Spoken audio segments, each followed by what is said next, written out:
Assalamualaikum teman-temanku sekalian, bertemu lagi dengan admin di dalam channel Kenyataan Hidup 22. Pada video sebelumnya, admin membahas tentang teori kebenaran, dan admin membawa tokoh-tokoh filosof barat yang bernama Rene Descartes dan Hendrik Bergson. Di video kali ini, kita akan membahas tentang teori kebenaran yang diajarkan oleh para ulama-ulama kita terdahulu. Jika kita ingin melihat yang namanya sebuah kebenaran, maka hal yang utama yang harus kita lakukan adalah memiliki sebuah ilmu. Karena ilmu inilah yang mengajarkan kita sebuah kebaikan dan keburukan, yang mana yang benar dan yang mana yang salah. Dengan ilmu, kita akan memahami hal ini. Bahkan di dalam buku yang berjudul Dakwah Cara Nabi yang dikarang oleh Imam Haddad, tidaklah para nabi mewarisi yang namanya dirham, akan tetapi para nabi mewarisi ilmu. Jadi ilmu ini sangat penting sekali. Ilmu juga mampu membuka pemikiran kita, memberikan kita pemahaman luas, memberikan kita sudut pandang bagaimana melihat dunia. Hal yang kedua, jika kita ingin melihat sebuah kebenaran, maka yang harus kita lakukan adalah menjauhi yang namanya dosa. Karena dosa akan menutupi hati manusia dan mengotori jiwa. Jadi dosa ini akan menutupi hati kita dan hati kita akan menjauh dari yang namanya hidayah. Bahkan Nabi Muhammad SAW menggambarkan jika ada orang yang berbuat dosa, sebenarnya iman yang ada di dalam dirinya itu keluar dari dirinya, kecuali orang tersebut bertaubat kepada Allah. Jika ia bertobat kepada Allah, maka imannya akan kembali lagi di dalam dadanya. Dan dosa inilah, katanya Imam Ghazali, akan membuat hati kita menjadi gelap.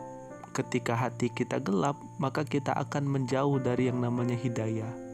Yang ketiga adalah, hal yang harus kita lakukan adalah menghilangkan kepentingan yang ada di dalam diri kita. Katanya Buya Yahya, jika engkau ingin melihat sebuah kebenaran, maka hilangkan kepentingan yang ada di dalam dirimu. Karena jika kepentingan ini berada di dalam dirimu, maka engkau akan sulit melihat sebuah kebenaran, seperti kepentingan ingin dipuji, kepentingan harta, yang dimana terkadang ini membuat manusia lupa dari yang namanya sebuah kebenaran. Bahkan ahli ilmu saja, ulama saja, jika ia terbesit kepentingan di dalam dirinya, memikirkan dirinya sendiri, maka ia akan melupakan yang namanya sebuah kebenaran. Sehingga kita terkadang melihat ada ulama yang mampu dibeli, fatwa-fatwanya bisa dibeli oleh yang namanya pejabat.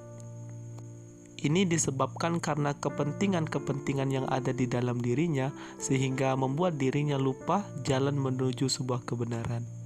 Ingatlah ketiga hal ini jika kita ingin melihat sebuah kebenaran secara nyata. Yang pertama adalah memiliki ilmu, yang kedua adalah menghindari dosa, dan yang ketiga adalah menjauhi yang namanya kepentingan diri sendiri. Ketiga hal ini adalah akhlaknya seorang mujahid. Jadi para ulama, para mujahid, para mujtahid dulu memiliki ketiga hal ini di dalam dirinya. Makanya jalan-jalan mereka adalah jalan orang-orang yang diridhoi oleh Allah Subhanahu wa Ta'ala. Bahkan para ahli tafsir Al-Quran kita, mereka berpegang teguh kepada ketiga hal ini tadi. Makanya tafsir-tafsir mereka adalah tafsir yang diridhoi oleh Allah Subhanahu wa Ta'ala dan relevan sekali dengan kehidupan kita.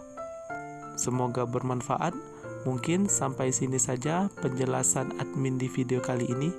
Kepoin terus channel admin karena masih banyak sekali tentang ilmu filsafat yang ingin admin bagi untuk teman-temanku sekalian.